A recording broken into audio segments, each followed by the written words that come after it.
for the women of the world, because women are the world.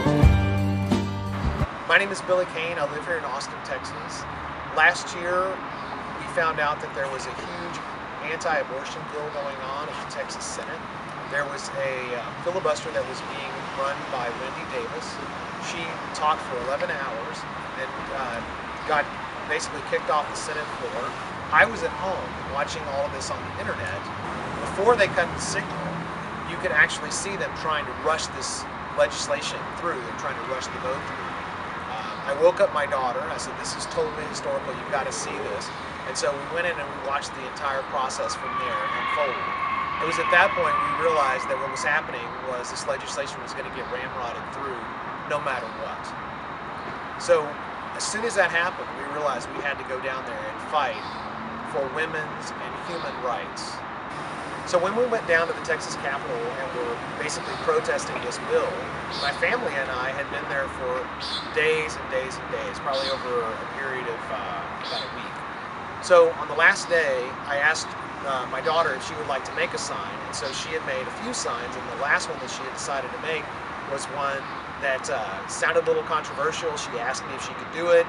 I said it sounded awesome to me because it got across the entire experience that we had of being accosted by people that were very religious, trying to guilt us, trying to make us feel ashamed for our opinions, and try to make people ashamed for wanting to do abortions. So she came up with the idea for Jesus isn't a dick, so keep him out of my vagina.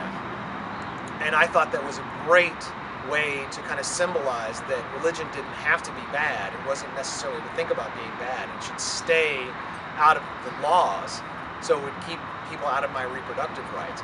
I thought it was the cutest thing in the world. I was like, awesome. You can totally write that sign. And apparently some people that were anti-choice decided they wanted to go ahead and take a picture and post her on the internet. So when they posted her on the internet, it went completely viral. She and I stood for the rights of women all across the world.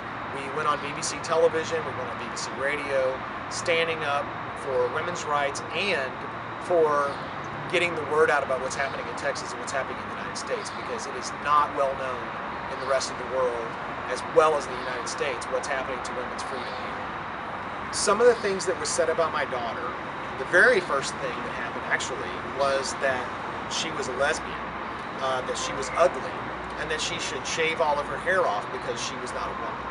She was called a whore, a slut, and many other names that I really don't even want to say, not to mention death threats that we had. This went on for weeks, if not months, and it turns out that we had more than 10 times the positive messages than the negative messages. Tuesday got many, many, many adults and children that were writing her saying that she was their hero, that she was a role model. She said things that they needed to say or they needed to hear. Honestly, that was worth it to us, even having to put up with the fact that we were being attacked viciously online and even receiving death threats. I'm starting to see in the papers and even hearing from my friends that people are going and getting illegal abortions, are going to, I guess, flea market abortions, are getting pills, they're having their boyfriends or husbands, beat them up, hit in their stomach. It is already happening that we are going back to a pre-Roe versus Wade universe. And what's interesting to me, culturally and societally, is that the people that are younger than Roe versus Wade, they don't understand what's actually happening. They don't understand how the universe is moving back into a situation where women are going to be treated as cattle. In fact, they're beginning to be more treated as cattle.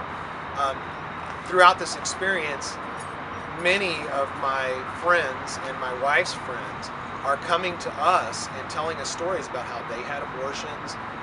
They remember what it was like pre-Roe versus Wade. We have friends that actually worked in hospitals pre-Roe versus Wade, telling us these horrible, horrible stories, because that's what's happening.